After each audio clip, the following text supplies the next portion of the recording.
طيب ده اتفضل عشان مهم جدا فضل الدكتور. اتفضل. دكتور محمد ربيع مساء، السلام عليكم فضل الدكتور. وعليكم السلام، مرحبا يا استاذ علي. حياك الله يا دكتور. الله يكرمك ويبارك فيك.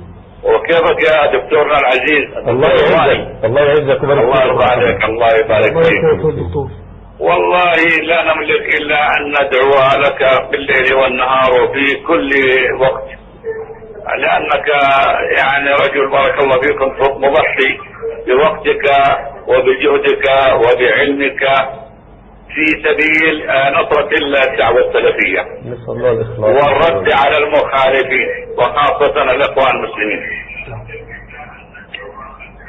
واسمحوا لي أن أقول إن الشيخ الألباني أنا أعتقد أنه في آخر حياته وعند موته ما كان راضيا عن هؤلاء التلاميذ،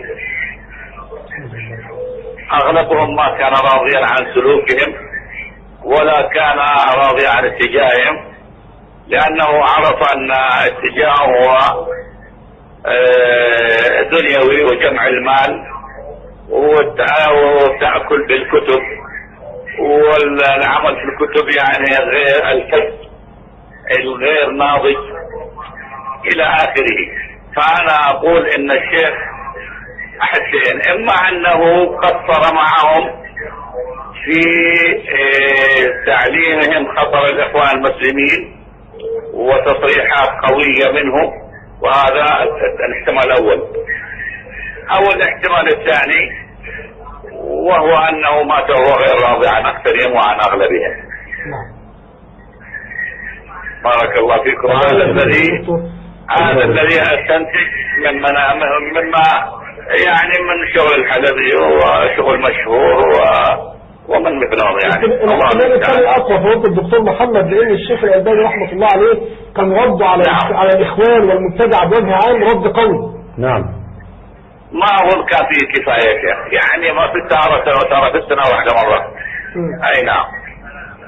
وكذلك أنا مستغرب حتى سماحة الشيخ عبد العزيز باز، إذا كان ناصر الزهراني إمام مسجد الشيخ المسجد الوحيد في مكة الذي يعني كان الشيخ باز يعني يعتمده ويصلي فيه وهو بناه، الشيخ بنى هذا المسجد، ما اختار إلا ناصر الزهراني وكان إماما في حياة الشيخ باز. والله يعني صراحة يعني أنا أتهم المشايخ الكبار كان بالتفسير في موضوع الإخوان المسلمين.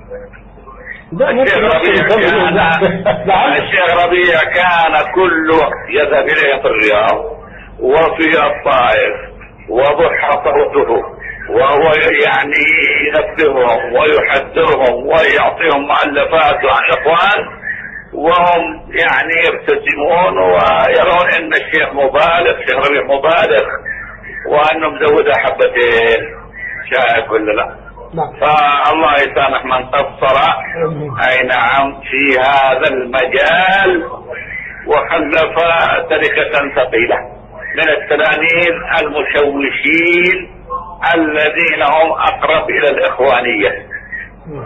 اي نعم، وهم اقرب الى الاخوانية، وكان الواجب على كبار مشايخنا ان يكونوا اقوى مما كانوا عليه، لانهم تركوا لنا داء لا دواء له ولا حول ولا قوة الا بالله. نسأل الله ان يعينكم على معالجة هذه الاوبئة وهذه الادواء، والله ناصركم والله معكم. السلام عليكم ورحمة الله وبركاته.